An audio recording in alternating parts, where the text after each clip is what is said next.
Hey everybody, this is Dan, And this is Ron. and this is a nominee questionable movies. And I don't know what episode number it is. The last few episodes, intermittently, I try to remember what number episode it is, but I don't. I think it's 66. 66. Okay, Ooh, it's appropriate for this movie. If we had just one more six, right. then it's a good fit. So I think this was this is auspicious. Is that a good word for it? I misuse the word auspicious a lot. It's ominous. It's ominous. Yes. When we hit episode 666, we'll have to watch Mexican Santa Claus has a great version of the devil in it. There's like 50 of the devil, and they're all wearing tutus, and they're just chasing around this girl. It's like, you're too poor to receive presents. Do you ever see that movie, Mexican Santa Claus? No, I've never heard of it. Oh man, maybe that'll be the Christmas movie we do, because like and that's coming up. Yeah, it is, and it's in Mexico. It's kind of like how It's a Wonderful Life is here, because it's in the public domain, so they show it on TV every single year. No kidding. But it's just completely bonkers. It's like Santa only delivers one present. You want to watch the English dub, because the English dub is just sort of like, literally the narrator at one point says, "This is Lupita." Lupita's like this little girl. Like there's two kids in the movie. One of them lives in this like very big house, and the other one's Lupita. It's like, Lupita will not receive any presents because she is poor. Like, I'm not even paraphrasing. That's literally in the English dub. That's what the narrator says. And Santa Claus lives in like a 15th century Islamic temple filled with slave children making all the presents. And there's like an ear taped to what looks like a tennis racket spinning around that he keeps track of all of them with. Wow. Like, like the ear, like I'm talking like blue velvet ear. Like, it looks like an actual human ear, just like fucking taped to a tennis racket. Ugh. All right, you sold me. That's our Christmas. We'll pair that up with It's a Wonderful Life. It'll be a double feature. Yeah. So today we watched one of Ron's, I could call one of your favorite movies, right? Oh, no. You cannot call this one of your... I've been wanting for us to watch it together and talk about it for... One of your cinematic fascinations, how about? There we go. It's one of my cinematic fascinations. Yeah. And so I'm going to leave it to Ron to introduce this one, because I'm not entirely sure I know what I just saw. Yeah. I know that I often say, like, I don't know what to make of this movie. But so this one, I was thinking of that phrase went through my mind. I don't know what to make of this movie. But no, I know what to make of this movie. So this movie, it's a disco musical. It's 1980. It comes out the same year as, I think Xanadu's 1980, and The Blues Brothers is 1980. This movie is, if Rocky Horror Picture Show, Lichtomania, which we covered, and The Blues Brothers, which is being made at the same time, but was a Saturday Night Live skit for several years. If the three of them combined into one giant, colorful, badly made, high budget, low production values movie, this is it. So there's this duet. There's a big, what they call the World Vision, the World Vision concert, which is being seen by over 2 billion people around the world. It's the year's 1994, so it's the future, and everything looks very 1980s or 1980 version of the future 14 years later. There's this music, there's this concert, it's a contest. It's actually being run by this one corporation called BIM, run by a guy called Mr. Boogaloo. A couple comes on, this duet, they sing a love song, they get booed. But Mr. Boogaloo tries to sign on both the male and female singers, but separately. The guy he has a vision of an earthquake, which isn't real, and he leaves. The woman does sign on, and she becomes a big pop star. The guy in the meantime is pining for her. He tries to save her from the world of drugs and licentiousness. And very licentious. That's a good word for this movie. It's very licentious. So there's sex and drugs and whatever else in the world of pop music that she's in. And then when he's alone, he's living in this small apartment. His landlord is Mary Margolis, who plays, I believe, Sprout or something like that in the Harry Potter movies. She's I mean, she's been in other stuff, all sorts of other stuff. That's just one thing that people might recognize her from. Eventually, he gets hurt. The guy Alfie gets the woman BB. He gets her to leave. They join a sort of commune. It's a bunch of hippies. They're described as hippies who live under a bridge. And in then a God cave shows up. under a bridge, not just under any bridge. Right. Although we never see them in a cave under a bridge. We only see them out on the lawn. We see the entrance to the cave, though. That's true. We see the entrance. And in the end, Mr. Boogaloo, who's actually the devil, and Mr. Tops, who comes down in a floating car, reminiscent of Repo Man, as you pointed out.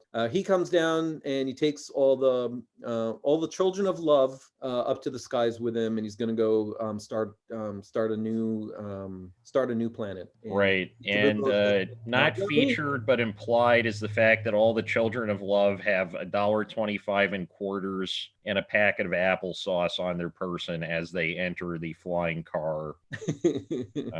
Too soon. What was that? Too soon. Oh, I didn't get the reference. Oh no! When they found the Heaven's Gate cult members, when they thought they'd entered the spaceship, they all had on Nike shoes, $1.25 in quarters in their pocket, and there was like a cup of applesauce next to each of their heads. Oh wow! I remember the Nike shoes. I don't remember the rest. Oh, okay. Wow. But yeah, off they go. And all along, there's probably a dozen, somewhere between clever and badly written songs. And yeah, they're singing their hearts out, though. They are singing their hearts out, and I'm really happy that this movie got made. It is far from my favorite movie. I don't know when the next time I can watch this again is, and I won't be watching it on my own. It'll have to be with a group of people just to introduce them to it.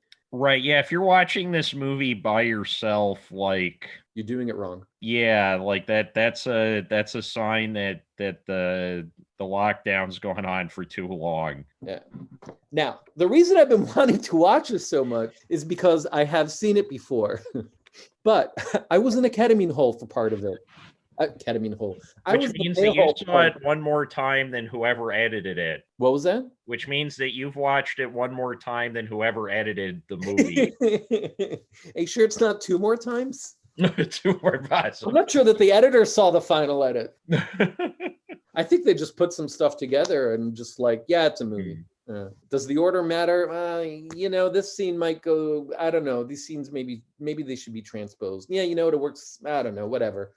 Right. The most clear continuity in the film is that they use the same actors in multiple shots. Yeah, they do. Pretty much. That's about it. So so I was in a K-hole when I saw it. So and that's the way to see it for sure. Yes. I am now. I intentionally wanted to watch this completely sober. Nothing in me. I haven't even drunk a lot of water, much less gotten stoned or high in ketamine. And I had 3 cups of coffee this morning, which I do not recommend as like a dinner pairing with this film. How many cups of coffee? 3, because I got it's just me with the coffee maker now, right? Like I'm used to making coffee for 3 people, so I've been like slowly cutting back the quantity. Oh, I'm jealous that 3 cups of coffee in the morning is still affecting you. That's a long while back in my past. I worked in a movie theater, and if I had if you want a cup of water, they give you like basically a Dixie cup. So we were allowed to drink as much as we want of the fountain drinks, but we had to drink them in those Dixie cups. But if I had one of those of Coca-Cola in like around noon, I was still feeling it at 10 o'clock at night. Damn. That was a long time ago. Now I drink, I was drinking a pot and a half of coffee every morning. Damn. And then follow it up and that's till noon. And then from noon and on, it'll be like another 2 or 3 Coke Zeros. So I eventually cut out the Coke Zeros and I replaced the coffee with tea. So I drink a pot and a half or so of tea. Very, very well brewed. Anyways, but back to the movie, back to ketamine.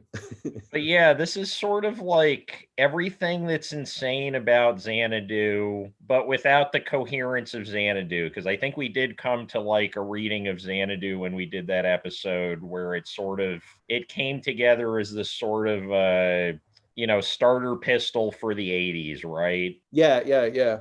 Right, and I don't know if you recall, we started off your like what you went straight into this really bleak interpretation of it. And I was like, wait, hold back. It's a real fun and colorful, sunny musical, all about building a roller rink. With then Right, but that's it's all in the context of the fact that Gene Kelly knows he's going to die. Yeah, but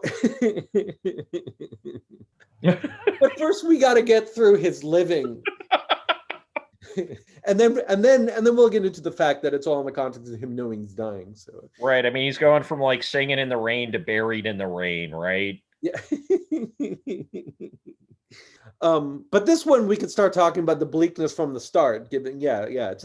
It's a dystopian future from like the first note. But right, and it's like a very weird as dystopias go. It's like I can't think of another dystopian movie that frames dystopia quite the way this movie does. Oh, wait, what do you mean?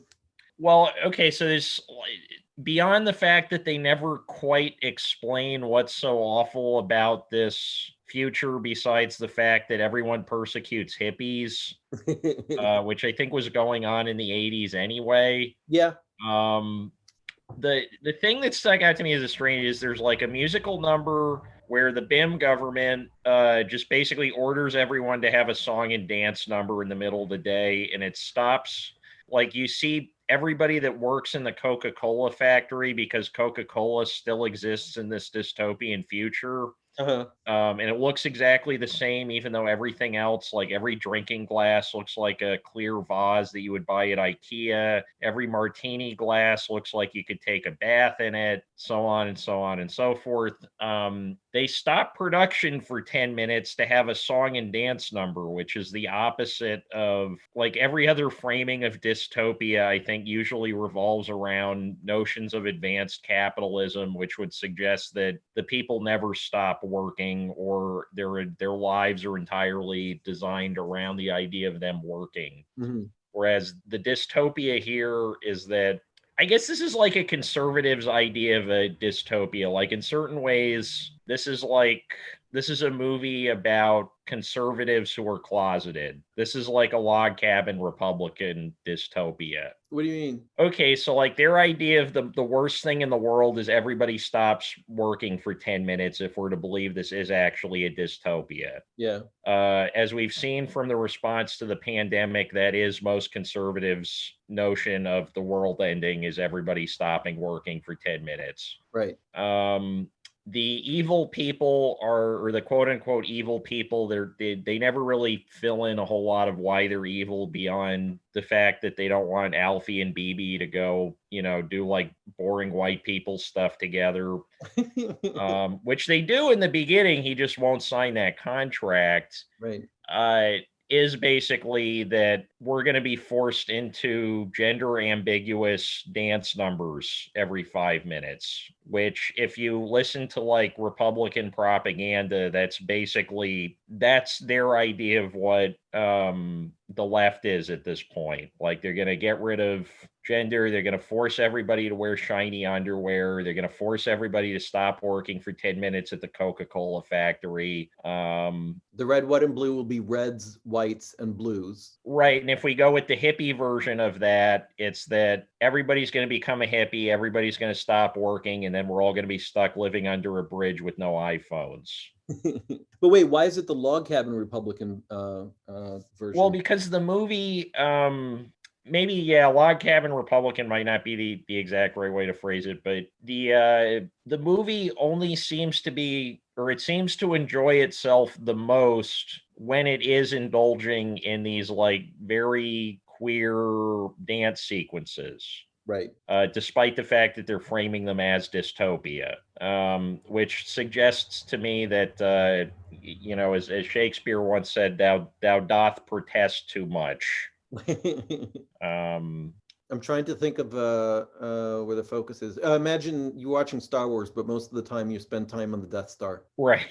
hanging around with Darth Vader. I mean, it's sort of and I mentioned this actually when I was recording with Alex last week, but like Casablanca, right? Casablanca is a completely contradictory movie because it ends with the moral being there are more important things than Humphrey Bogart getting laid. But everything up to that point in the movie is about how compelling it is to think that maybe Humphrey Bogart's going to get laid.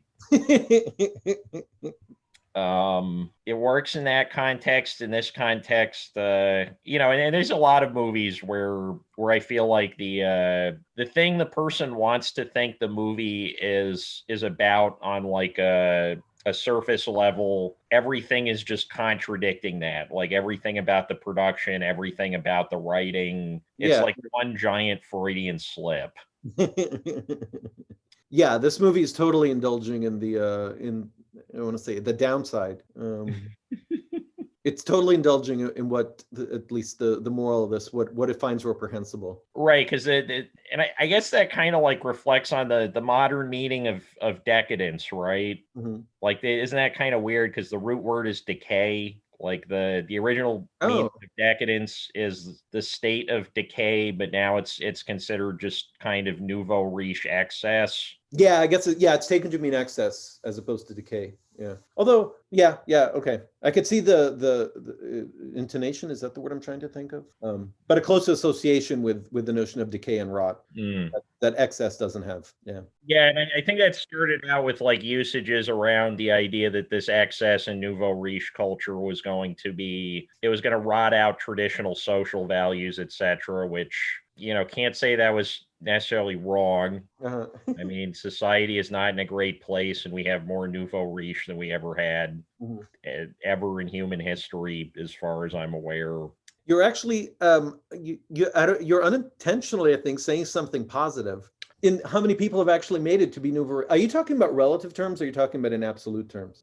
Well, I'm talking about so like there's an uneasy but extant kind of agreed relationship when you have old money and some kind of peasantry. Like we're still dealing with capitalists, we're still dealing with the ruling class, but there's a sense of, okay, we need to behave ourselves in certain ways to exist as a model for the rest of the culture. It's pretentious, it's condescending, but it does get the rich people to behave somewhat. It makes them like run charities and keep themselves busy with other things. And within the United States, we have a ruling class that is entirely nouveau riche, that feels none of these obligations or social pressures to keep up appearances. And the end result is the Trump cult. Okay, that's a whole nother discussion. We're not going to. That's a whole other. Yeah. That's a different podcast.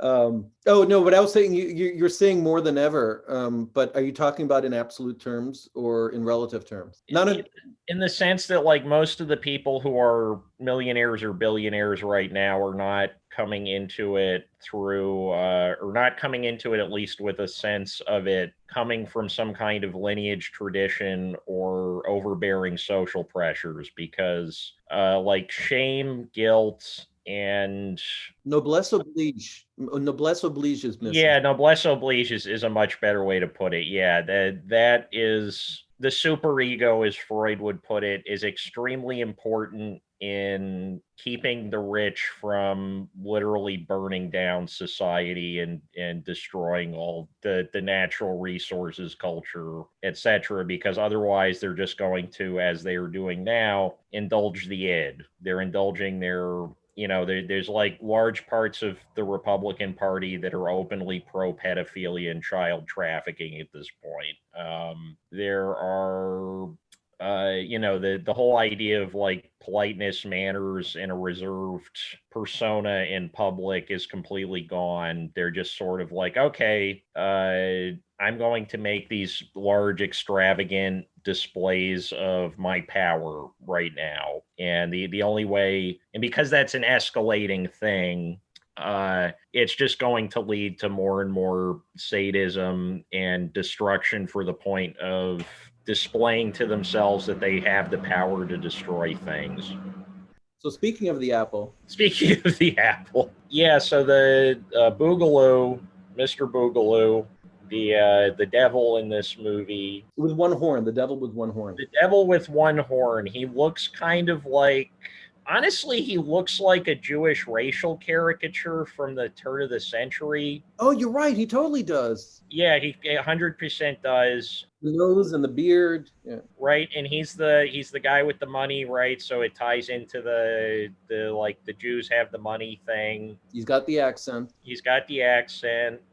You have a counterpoint in the like very stereotypically Jewish mother slash landlord that Alfie has. Right. That's Mary Margolis.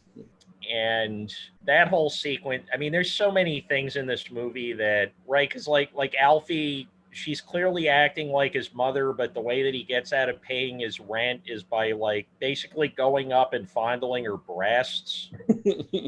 Like not basically, like literally, he just goes up and he's like, "Yeah, honk honk, give me a reduction in the rent," and it works. And then she gives him a bunch of chicken soup because the whole like mother and the whore thing. Yeah, it's where you've got the weird sister brother boyfriend girlfriend duet, and then he's got this weird relationship with his landlord mother. Right, and then like there's that whole aspect. There's the you kind of get the sense that every person who's shown as being in servitude outside of Bibi, the female protagonist in the film, is doing it because they sexually get off on it. You don't really get the sense of anyone doing something against their will except for Bibi. Like Bulldog. Bulldog doesn't really seem to mind being there. Bulldog is a character who's pretty much like if somebody who listened to the Rush Limbaugh show regularly had to draw a stereotypical portrait of a gay guy from San Francisco, it would be Bulldog.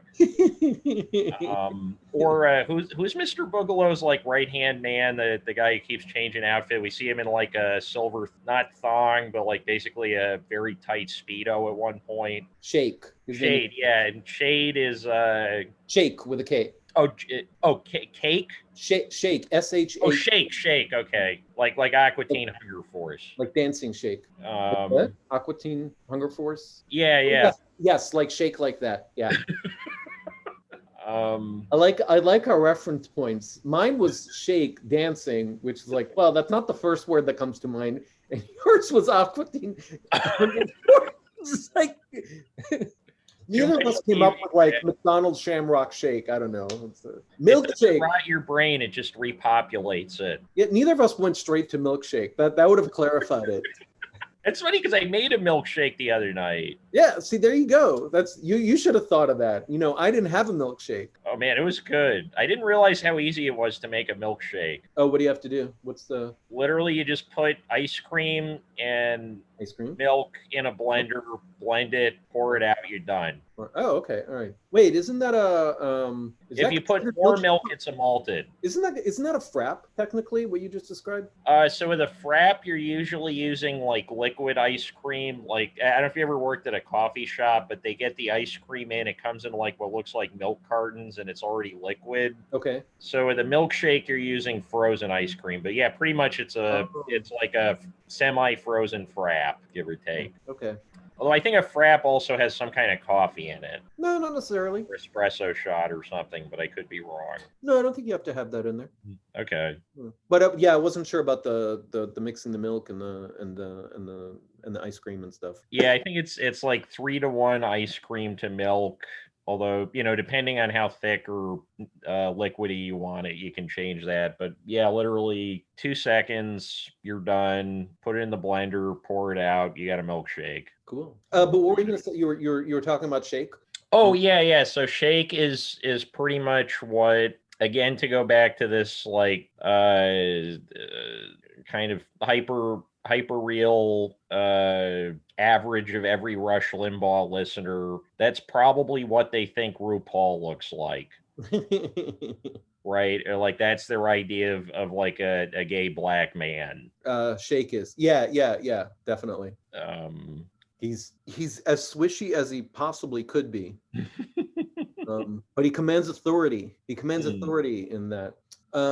Yeah. So the reason I was so keen, I think, as I mentioned, was so keen to watch this is that I wanted to see what it was like, not on drugs. Maybe I need to more watch. than we can say for the filmmakers. Yeah. Oh, wow. I can't imagine like anyone coming up with this sober. Yeah, if they weren't on drugs when they made this, like seek help. Yeah. If you're not on drugs making this movie, you're doing something wrong. There's so many things you could do with this movie that's wrong. There's very little you could do that's right. But one of the things you could do that's right is take a bunch of ketamine and go into a K-hole. Because when I saw it then, I thought I was in the movie. Or a little more complicated, I was sitting on a bed and the movie was projected on a wall and I didn't see a distinction between them. So it's not so much that I was in the movie or that the movie was with me. It's just that there was no distinction between them. And so I thought that my behavior was actually affecting the movie, and the movie was certainly affecting me. Also, there was a cat. Honestly, your behavior is as good an explanation of why anything happens after anything else in this movie as anything I could come up with. Listen to the ketamine. Yeah, listen to the ketamine. So I need to do more stuff on ketamine so I can come back and say like, I've been reborn. I am reborn. I have seen the light. And the light is the apple. Yeah, no, the movie wasn't much better when I was in the K-hole version of the movie wasn't much better. It was a much more it was a much more enjoyable experience. I had a better appreciation of the movie. I had a different appreciation because the movie that we actually just saw was not the same movie that I saw then. I thought all the parts like the heaven and hell and Mr. Boogaloo is the devil played a much larger role. And when they sang the song about speed, which it seemed much more obviously about drugs than it did in this movie. I mean, it seemed like it was about drugs. It was just there was so much. So it's the America themed number, right? Like you have the stars, you have everything kind of looks like it was remaindered from a 50s diner that went out of business. Everybody's dancing around. You see a bunch of people on motorcycles that obviously don't work and their fists are going in the air. And it's like speed, speed, speed. But it's not a super energetic number. It definitely does not capture the vibe of amphetamines. No. It's kind of confusing because I think there's some kind of comment being made about America. I don't understand what it is. No. And I guess now would be a good time to point out, as Ron mentioned to me, because Ron, usually on this show, like I'm the person coming out with all the like weird background tidbits. I have nothing. I know nothing about how or where this movie came from. So Ron is your Sherpa here. It's directed by Menahem Golan. He's an Israeli filmmaker. And with God Globus? And George Clinton somehow. I don't know what George Clinton did in this movie. He was credited as co-writer of lyrics. Yeah, he was one of the lyricists. That's the reason you hire George Clinton, but the lyricists. So I don't know if Globus was involved in this. I think it was just Golan. But they're known for it's the Canon Group. That's what it's called, right? The production company. They're behind a lot of let's say not A-list films. Right. So at least some of the Death Wish. Delta Force is my go-to for them. They're the ones behind Delta Force. Delta Force was really popular, right? Death Wish was really I've never seen Delta Force. Like when you were listing off those movies, the only one of them I've ever seen was like one or two of the Death Wish movies. All right, well that's produced by Menahem Golan. I think it's the two of them together, Golan Globus. But, oh, wow, DC Follies, the TV show. I'm just reading off random things. American Ninja 2. Well, is Love Streams on there anywhere? No. No, okay. Yeah. Maybe they just backed the video release of it, because I know that Canon shows up somewhere in the credits for that, but that might also not be considered one of their major productions. But the very last John Cassavetes movie, he was in debt, out of money, and it was mostly funded by the mob, and at least some of the money came from the Canon group. Okay, well, let's see. To the best He of might my not. memory. It's possible that he's just not. Menahem Golan is just not listed as a. Oh, that's possible. Yeah. As a executive producer, he's executive producer in a bunch of these. So I'm looking up now to see like view production, box office, stuff like that. Oh yeah, I'm kind of curious if this movie like made any money. It can't possibly have. There's no way it has. Yeah, I'm looking up. I don't see producer for Love Streams. No, it was Love Streams was produced by Menahem Golan and Yoram Globus. Oh, okay. Oh, cool. Yeah, there it is. Yeah. Oh, okay. I must have just totally overlooked him or misspelled. I mean, it might not be a complete production filmography on the listing. Yeah. All right. But so they were involved. Okay, cool. Yeah. Oh, Alan Quatermain, and the several Alan Quatermain movies. Yeah. I mean, this is not King Solomon's Mines. That's Alan Quatermain. Right. Yeah, this isn't highfalutin stuff. Although there is Otello, which is the 1986 Placido Domingo Franco Zeffirelli opera, in which Placido Domingo wore blackface. And score another one for Franco Zeffirelli. Yeah. He's like what he was the basis for the creepy like gay panic guy in Withnail and I, right? Oh, was he? Remember we looked at him? Yeah. The what's his face, like not Uncle Teddy, whatever he comes on to the protagonist of the film, and then the protagonist is like, alcoholism, clearly the rock bottom of alcoholism is me getting hit on by an old man. I still don't understand what the big deal with that movie was. Wait, I'm lost now. Which movie? Withnail and I. Oh, yeah. I enjoyed it. I liked it. I still don't understand why it's in the top 10 best comedy. Well, it was considered like the best British film ever made on a few BFI lists, which I don't understand at all. But yeah, I don't get it. Maybe like if I'd grown up in England, it would make more sense. Maybe. I mean, like there were funny parts. I don't know. But yeah. So they're behind all that stuff. Actually, let's see if the IMDb should say whether it gives box office, right? Yeah, I mean, I don't know how reliable it is, but I also don't know. I feel like there's more important parts of history that need to be documented. Oh, here we go.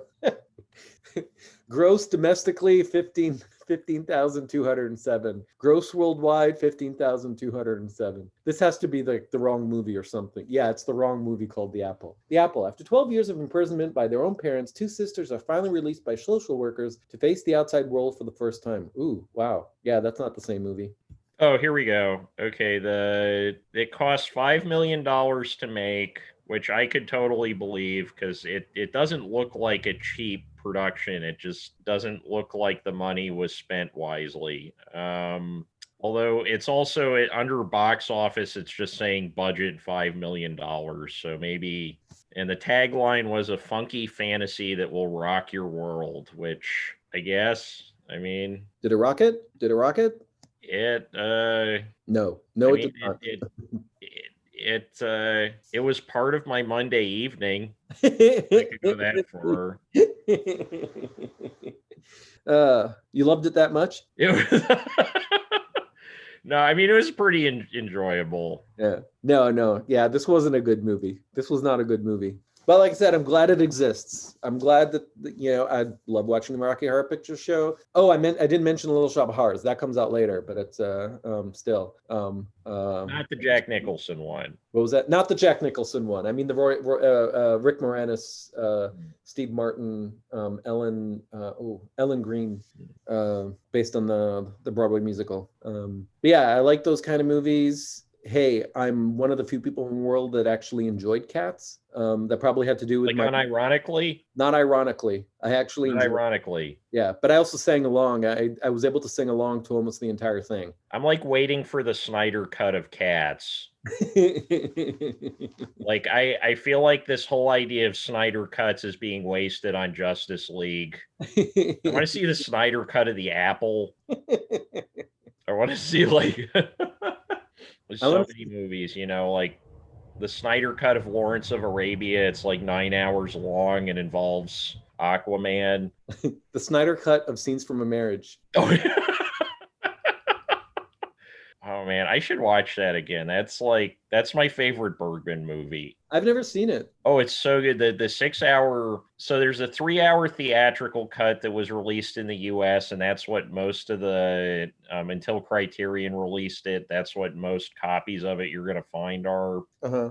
The original structure of it was a 6 hour mini series that aired over the course of a week on Swedish television, and it's amazing. It's Bergman with all of the like things that Bergman can occasionally fuck up by being self-indulgent removed. Mm-hmm. He's just being completely straightforward. The acting is incredible. He has more space to tell the story, and he's just the fact that it's smaller themes, because I feel like the weakness in any given Ingmar Bergman movie is directly correlates with how much he feels like he has to speak in these like massive theological terms. Mm-hmm. Right, or like Wild Strawberries, I don't actually think is a good movie. Okay. It just plays like a 25-year-old's like vague ideas of what looking old or what getting old might be. It's like incredibly melodramatic. The first time I ever saw The Seventh Seal, I thought it was a comedy.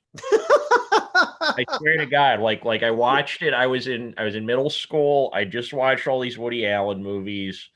I'd read this book, and Woody Allen was like, "I suck. Go watch an Ingmar Bergman movie. This guy's the actual master." So I didn't know any of Bergman's reputation. I go to the library. They've got Seventh Seal. I watch it, and I'm watching it from the lens of how did this influence Woody Allen movies? Uh-huh. And maybe I just had a really fucked up sense of humor as like a 12 or 13-year-old, but I was laughing throughout the whole thing. I thought it was hilarious. I I wish I wonder. could interview my 12-year-old self, like why? Because like now I don't think that's probably what my reaction would be. Yeah, and I'm really curious. Oh, but there we go. We should do that. We should do the Seventh Seal. Okay.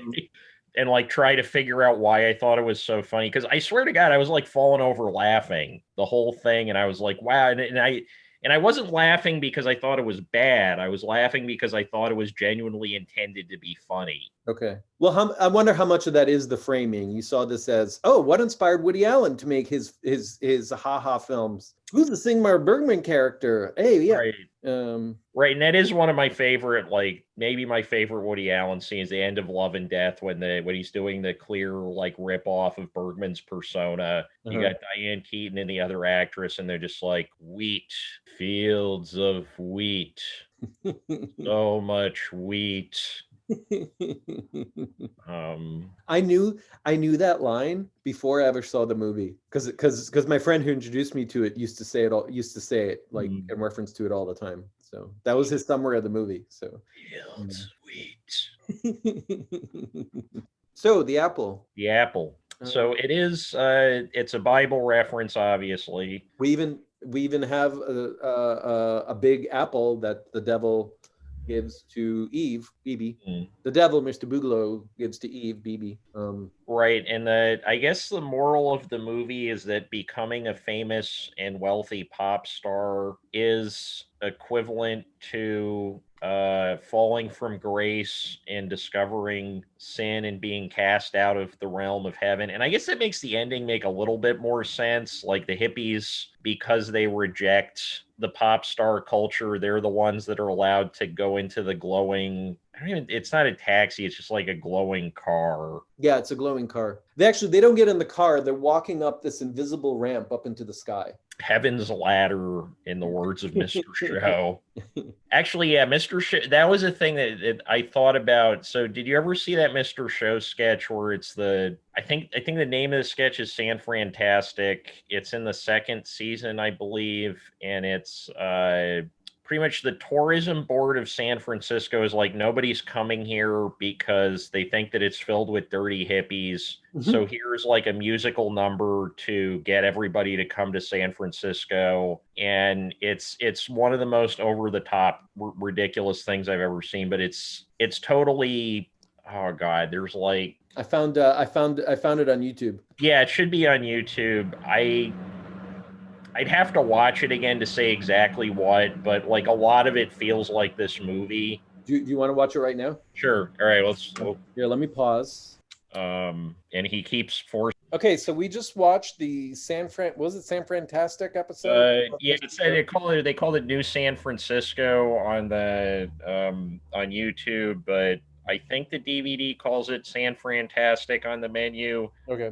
Probably doesn't have an official name. It's an episode of Mr. Show. It's an episode. It's part of an episode of Mr. Show. Yeah, it's the last sketch in that episode before the final part. So why did we just watch it? Because it reminds me. Basically, when we were watching this movie, I thought like this is the higher budget version of the San Fantastic musical number. It's just like the most offensive, like broad stereotype of hippie culture. I mean, there's nothing about like Chinese people in there, so that's like, but it's just sort of. If we're going to take it as being a dystopia, then we have to presume that everything going on is bad. And I don't think the movie's fully convinced of that, but in terms of plot, we do see that Alfie, the things keeping Alfie away from BB are a bunch of like, obviously, queer individuals and a black guy, or a black woman, excuse me. And if we're to take the ending as being happy in that they're reunited with the pre-lapse Aryan humanity by the fact that he returns to heterosexuality and living under a bridge, which I guess is like more pure. I didn't quite get how that relates to the larger structure of it. Well, they're described as that, but we actually see them out in a field, in a grass field surrounded by trees. So we see them communing with nature. Right. And that's supposed to be the return to prelapse Aryan. And if we take the apple as the actual fall from grace into sin of humanity in this movie, which they're clearly trying to frame it as, then, it kind of contradicts anything that would seem to be pro like LGBTQ plus culture earlier in the film. At the same time, you can tell that whoever produced the movie is way, way more interested in like BDSM clubs than he is in hippies. Right. In BDSM clubs, then he's more interested in that than in straight hippies. Oh yeah. Like the straight hippies, it just looks like, it does not look like a fun time. Yeah. I mean, that's where the Alfie and BB, the boyfriend, girlfriend / brother sister couple, a la the Carpenters and Donnie and Marie, they have a baby. And he grows a beard instead of BB being his beard. But I'm going to need to put in an actual snare drum sound, actual drum shot sound for this. I did that once before, so I'll have to see if I still have it around somewhere. Boy, I wonder, this movie, we might be able to play the entire thing on here and still not get dinged for copyright violation. Would anyone claim this movie? Yeah, exactly. Like my sense of the distribution of this movie is somebody left it in like a little basket in front of the fire station with a note and then walked off. It's a Skeezix. What do you mean? Well, like that old comic strip Gasoline Alley, the whole premise is that somebody leaves a baby named Skeezix in front of this auto mechanic shop with like a note, and then Walt, the guy who owns the auto shop, has to take care of this baby named Skeezix. Okay. I think that's the earliest like baby in a basket thing I can think of in pop culture. I mean, obviously besides, the Passover story. Right. Moses was in a basket too. So. Yeah, Moses was OG, but Gasoline Alley is also very old, I guess is what I'm saying. Mm-mm. And that like goes with my public persona as the person who makes extremely antiquated cultural references that I should not know. Why do I? Well, I know that because Drawn and Quarterly, I think, was re-releasing all of those year by year, and because they didn't have the rights to the name Gasoline Alley, they had to reprint them all as Walt and Skeezix. Oh, interesting. They're really good. The like early Gasoline Alley comic strips, like Frank King was an excellent draftsman. There's some like really wild Sunday pages. I used to read them. I never quite got them. I never really understood them being funny. So I never got where it was. So the story behind Gasoline Alley is actually kind of like sad and tragic. Oh. Basically, I'm trying to think. Frank King, the guy who was the cartoonist, him and his wife had a child who I believe was I was about to say the child was a miscarriage. He and his wife had a miscarriage. Anyway, so him and his wife, they have this miscarriage, and then he starts drawing this comic strip about this guy finding a baby in a basket. It's notable because it's the first newspaper comic strip to have the characters age in real time. Uh-huh. So, I mean, they don't age realistically because, like, Walt lives to be 110 or something like that, technically. But yeah, and you're just sort of following this guy writing this story about this man raising this child that he was unable to have in real life in real time, and the joys of the strip, the sense of humor. It's not like a super funny comic strip, but it has like a fairly gentle sense of humor, very good sense of pacing, and the character relationships are extremely well developed because he just has so much space to kind of explore this concept. But the reason it probably didn't make any sense is because if you were reading it when it was in the paper, you're reading like with 80 years worth of baggage behind it. It's like, it's kind of a soap opera. Skeezix is collecting Social Security when I read it. Right.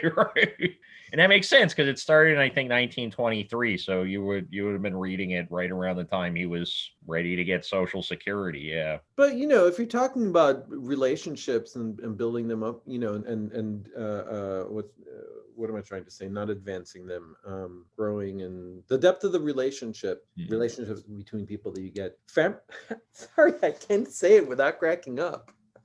I was just going to make a joke about Family Circus. There, I'll leave it at that as a comparison. So about the relationship. Well, yeah, Family Circus is the.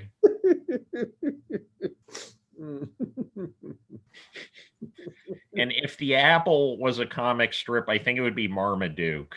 It's like Marmaduke, you get the sense that the guy's trying to make a joke. I never understand why it's a joke. Like, my favorite Marmaduke thing, there was this guy who was running a blog like maybe 10 years ago, and it was literally just called Marmaduke Explained. Every day he would take the Marmaduke comic strip and try to explain why it was funny in one paragraph, and the explanations were vastly funnier than Marmaduke. But then I got to have this kind of odd appreciation of like just how fucking weird Marmaduke is. Right? He's like the also ran to Garfield, sort of, but not really.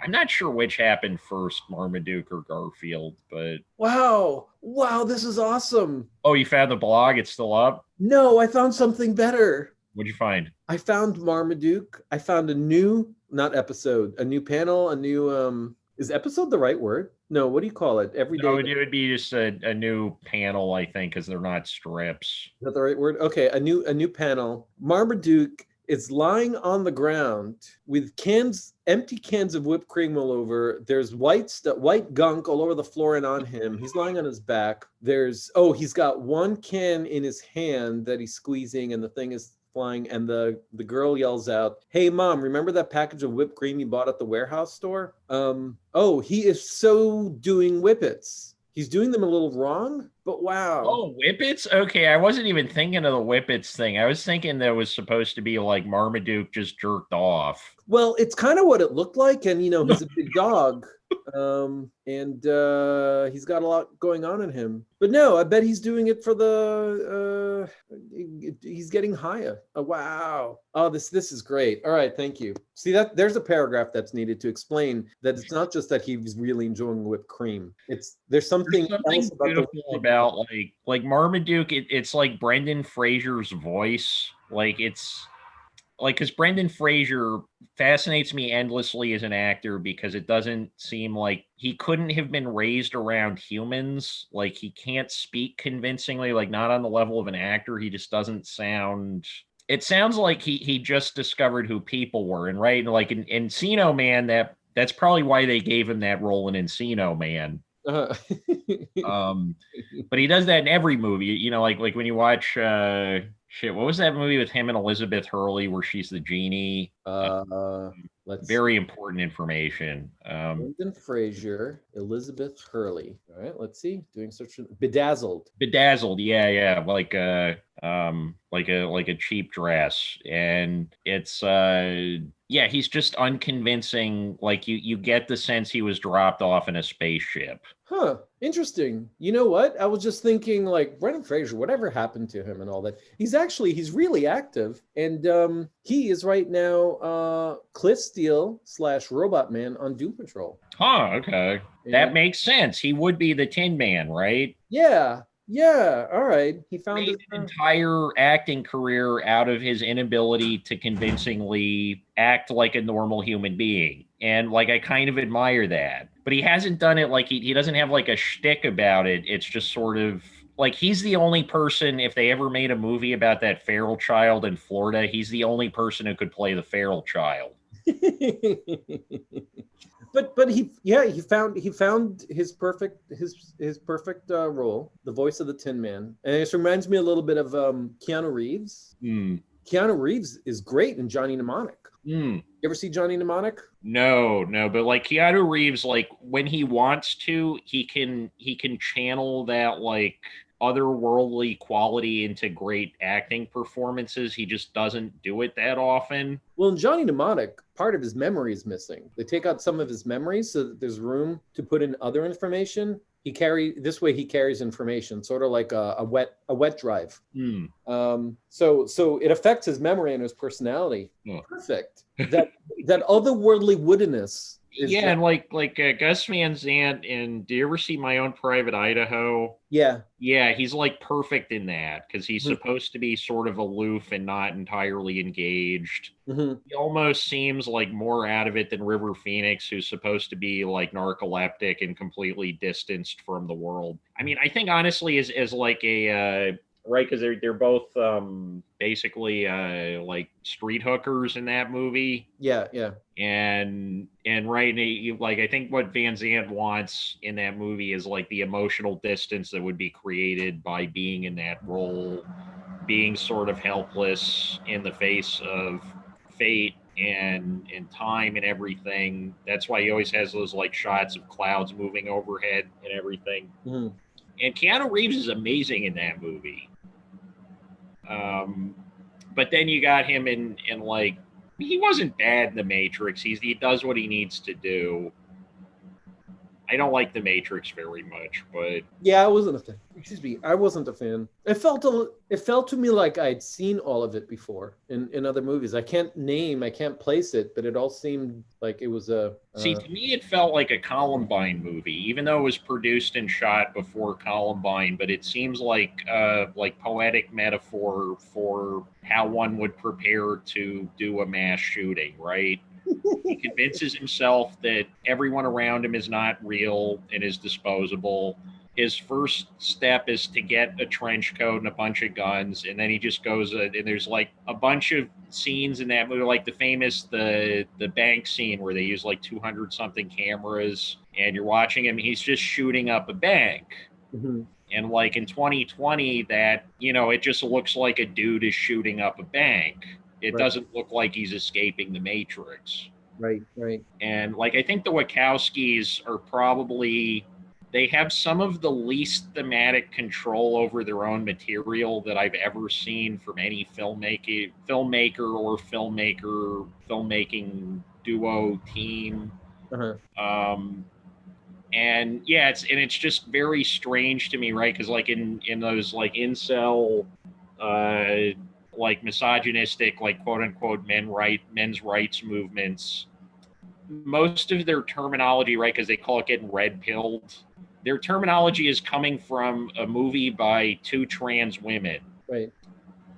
I love that. I love that it's that these super incredibly popular, these super incredibly, is that what you were saying? These super incredibly popular films among incels are by two trans women. Yeah, they see it as that, and I think that they're not necessarily wrong to see it as a document about that. I think the Wachowskis just seriously fucked up thinking through what are the thematics, what is the message we are conveying with this movie, because they think that they're giving you a lesson about like Cartesian duality, the whole notion of like, oh, could life potentially be a dream? But watching the movie in 2020, it's a movie about people dehumanizing the other and going on a giant shooting spree. Red pill, blue pill. Do you want the one in which you kill people, or do you want the one in which you're the one that's killed? Right. And what happens if he takes both pills? Does he just go back to clubbing? Right? Because he's in that nightclub in the beginning of the movie. And is it the third movie that has that giant pointless rave? Oh yeah. Right. Yeah, they're in Zion at the beginning of the movie, and like all the recruited Matrix people, whatever they're called, that are in the trench coats, the like long leather jackets, they're all having a big dance party underground. That was such an awful movie. The third Matrix movie was like, I mean, I feel like the only Matrix product that I actually could get behind was that like animated spin-off straight to video movie they did. There's some like really good stuff in there. There was? Yeah, the Animatrix. They hired like a lot of the best Japanese animation studios to make these like shorts within the world of the Matrix, and a lot of them are really good because frankly anime has been doing sci-fi far more intelligently than the US cinema has almost ever. Anime, they're like work, a lot of that stuff is working on an almost like Thomas Pynchon level of like weird, like, is this reality, is this fantasy, dreams taking over people's consciousness kind of stuff. And so it makes sense. But the actual Matrix movies, they don't hold up at all. And the fact that they became so massively popular right after the Columbine shooting is kind of alarming, given what's happened in the interim. Mm-hmm. So you're saying we shouldn't watch the Matrix trilogy next week? No. It's also like really, really long. And they started that annoying trend of like shooting the second and third movie at the same time, which they didn't have enough material for one movie, but they're like, oh, we need to make it two movies, so it's a trilogy, so we can package it. Yeah, it could have been 1 2-hour movie instead of 2 3-hour movies. Right. Recognizing that the first one was made without the second and third being I don't know, planned, prepared, started. Right. And I think like the best Wachowski movie is the Speed Racer movie. Oh God. Because it's just sort of, there's nothing to fuck up. You just need to have like bright, shiny objects that move going fast by your head really quickly, and they can do that. Oh man, Dan, that movie was awful. It was really awful, but that's like, just think that was their best. That was their best because it had the least number of, it's a very easy way to get around problems of ideology, right? Like they basically they don't understand philosophy, but they want to keep talking about philosophy, and they keep shoving their foot in their mouth. Dan, hold on to your seat. You're gonna be so excited. The Matrix 4 is in post-production. Oh, they already shot it? Yeah. Is the original cast in there? Let's see. Oh. Keanu Reeves stars Keanu Reeves. He's got a couple mortgages. It's got Carrie-Anne Moss. Jada Pinkett Smith, Lambert Wilson. Like, what the fuck do you even make the Matrix 4 about, right? Like, they're already out of the Matrix. Is it just about how, like, reality itself sucks, but there's nowhere to escape to now that they're not in the Matrix? Well, no, doesn't the Matrix, it shows that it's gonna go in a cycle? Like, It's been so long since I saw that movie. I think it goes in a cycle. You see how all the people go after I forget what they're called. But yeah, it's cyclical. Like, they're saving the world, but actually just going to go back and start all over again, and so on. But this is my vague memory. I remember the third one ending with, like, they get out of the Matrix. There's the kind of, and again, another problematic part of that movie. There's basically an Aunt Jemima in that movie, the person training him to use the spoon. And I remember it ending with, like, everybody, like, the sun suddenly comes out because the Matrix has been broken. Everybody holds hands, like, at the end of a Greenpeace commercial, and then it's the credits. But there might have been something I missed, because I did see that I saw that when it came out in the theater, because it was my friend Ross's birthday party. He was like, let's all go see the third Matrix movie. I'm looking up End of the Matrix 3.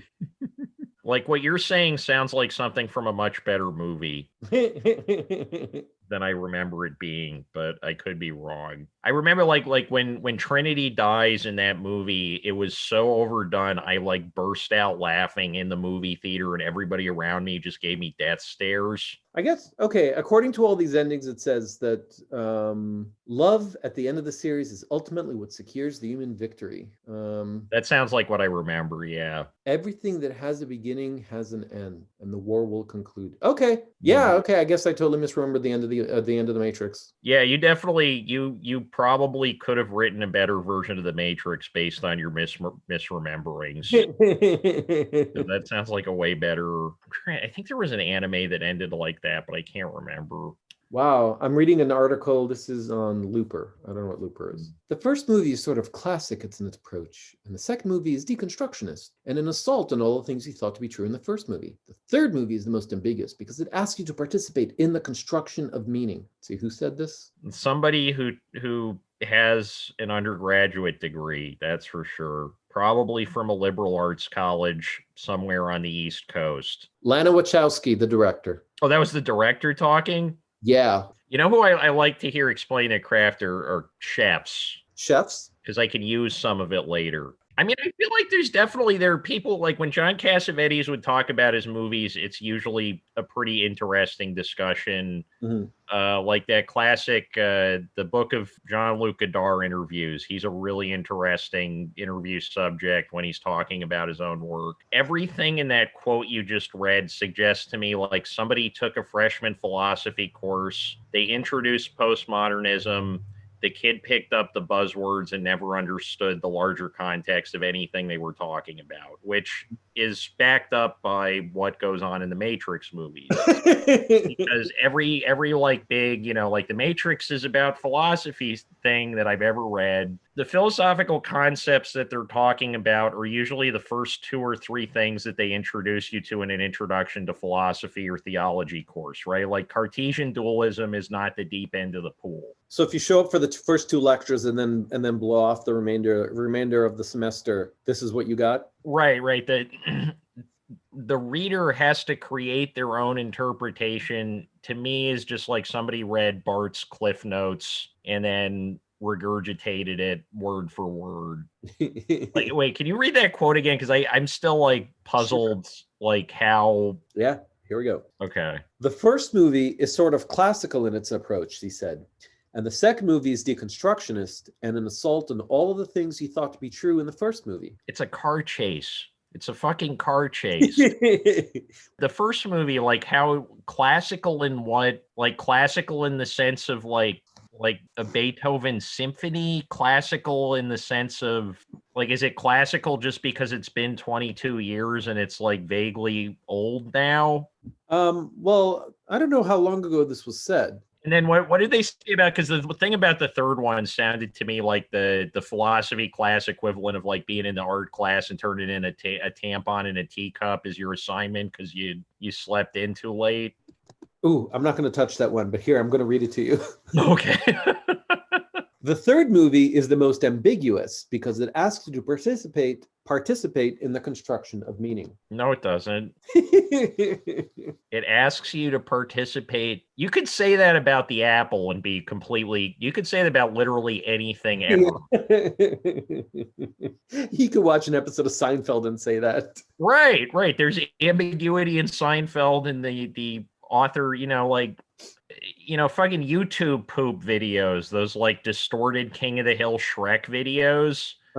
If you're going to find meaning, you're going to have to construct it more than any of the Matrix movies. Well, so the difference between the third movie and the second movie and the construction of meaning is that the second movie is a car chase. In the third movie is also a car chase, but we're given the wheels. We're in the driver's seat instead of the passenger seat in this one. Oh my God. They should have hired you for the Matrix and philosophy book, because I had to read large parts of that when I was in college, because I took a philosophy and film course, which it's a bad idea for it's not. If you're going to take a philosophy course, just read the fucking philosophy. If you're going to take a film course, take a film course. Trying to get philosophy out of films is just sort of not doing a favor to either thing. Oh, wow, Dan, I want to take that class. I want to take that class and the whole time make fun of people. Explanations. And I'll get a D in the class because of what I'll write, but still I want to hear other people's other people's stuff so that I can laugh. That kind of sounds like what happened when I took it. I didn't get a D though. I got an A because I was what was the thesis of your term paper? We weren't actually, I can't remember. So I remember the films we covered. I don't think there was a large term paper. I think there were a few smaller papers about each film that we watched. The first film we watched was Eternal Sunshine of the Spotless Mind, and then we had to read a paper on how it's a reflection on Nietzsche's idea that not being able to forget anything would be a horrific curse. In the eternal recurrence, which not a horrible argument, right? Because Jim Carrey and what's her face at the end of the movie, they end up almost getting back in a relationship because their memories were wiped. So they are kind of sort of living. I would say the ultimate eternal recurrence movie though is the eternal recurrence in Nietzsche. No, I should probably explain it just for the listeners. So it's but not for me. Just the listeners. Just the listeners. Yeah. No, Ron's not letting on everything that he knows. No, I just don't want to know what it means. I want to be blissfully ignorant. But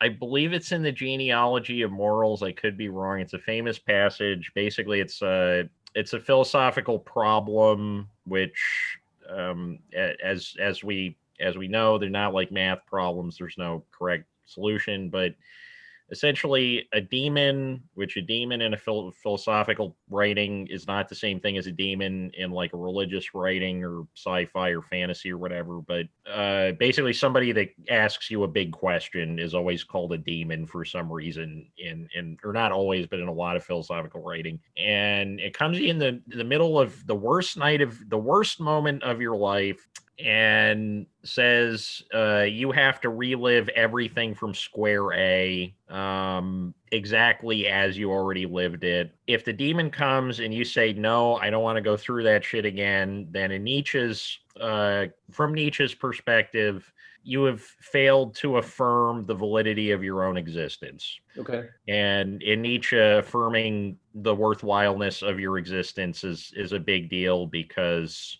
he wasn't going on a lot of dates. So there was a quote from Nietzsche in the movie. Blessed are the forgetful, for they get the better even of their blunders. Right, and that's probably why the guy wrote the paper on it, because the movie already left a breadcrumb trail. Which the movie said, "Hey, there's some Nietzsche stuff in here." Right. There's also a quote by Alexander Pope. So I'm like, hey, there's also some Alexander Pope stuff in here. Oh, I love Alexander Pope. Alexander Pope wrote like the first takedown of bad literature. ever, and it's fucking hilarious. The Dunciad, if you never read it, it's like 40 pages. He just goes through all the awful writing tendencies of his period, and it's hilarious. It's like it's sort of like Mystery Science Theater 3000, but of that time period. Like he's just savage. Oh, nice. Okay, I've got to read this. All right, I'm putting it up as a reminder to read. Cool, thank you. It's like it's as good as the Mark Twain takedown of James Fenimore Cooper, which is another classic like awful literature takedown. Oh, it's great.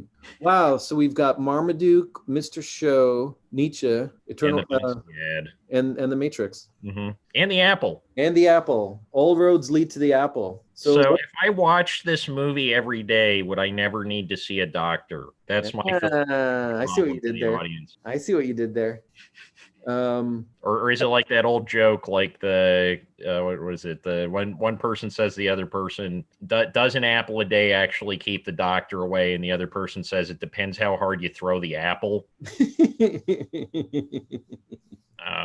So did you find the movie enjoyable? Oh yeah. I mean, it's good. Okay. Spectacle. It's pure spectacle, right? Like it's a lot of fun. If you have the reason you don't want to watch it alone is that most of the fun of this movie is riffing on it. Yeah. I'm certain that what they had in mind was the Rocky Horror Picture Show. It's like they're going to get that vibe. They want a midnight screenings every Saturday night, and also make their money back that way. Because the Rocky Horror Picture Show is still on its first run, right? And it has actually made money. Oh, I'm sure the Rocky Horror Picture Show has probably made like millions and millions of dollars at this point between like home video, streaming, and theatrical revenues. Yeah, according to I can't remember if it was Wikipedia or something else. It's made over $100 million. I can totally believe that. Yeah. But it is funny to think of it as it's still in its first run.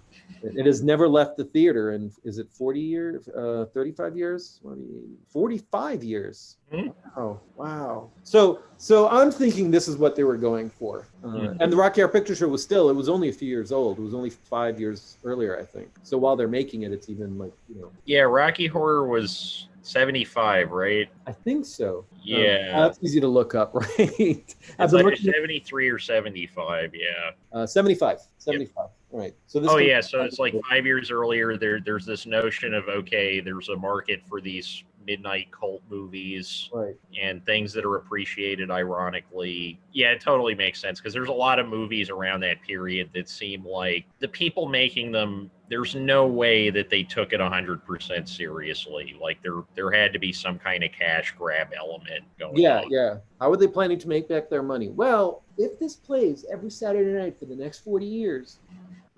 Right. It's like if we just make it something that's over the top enough, it will get that audience. A lot of times that did work. Mm-hmm. And I think that underscores another thing about Ken Russell and Lishtomania, to go back 50 episodes or so in the show. We watched that pretty early on, right? That was pre-pandemic. Yeah.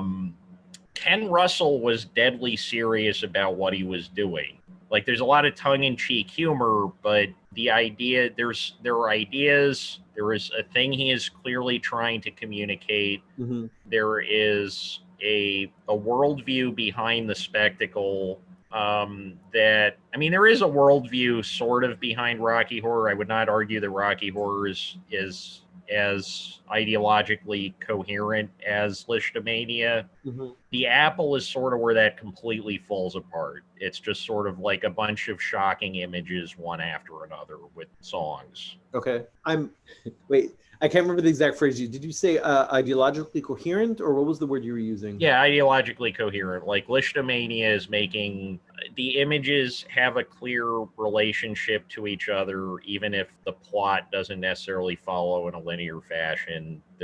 He's making a commentary on particular aspects of culture by putting these images up against each other and connecting these various objects, like the Nietzschean Superman, the dick imagery, and the Nazi imagery, all right, and all the pop culture stuff. Dan, what I really want to hear about is the ideological coherence that might exist in the Rocky Horror Picture Show. Oh, well, the Rocky Horror Picture Show, I mean, the reason why I I believe that because the reason it has such a cult following and it's had such an enduring cult following is not purely because of the oddness of the spectacle. The oddness of the spectacle, especially in 1975, in a lot of ways is prefiguring what we would consider to be like contemporary queer culture, the same way that like David Bowie dressing kind of androgynously on his record covers, and like a lot of glam fashion being androgynous is sort of prefiguring that. Right. You have this sort of like kind of almost the opposite of the apple, right? Like the whole point of Rocky Horror is that you have this straight-laced couple. They're as white bread as white bread can be. They go into this magical laboratory and they learn to sexually liberate themselves. Gender is not a consideration. Unfortunately, neither is consent, but it's 1975, so you're still on kind of the rapey end of the free love thing. Mm-hmm.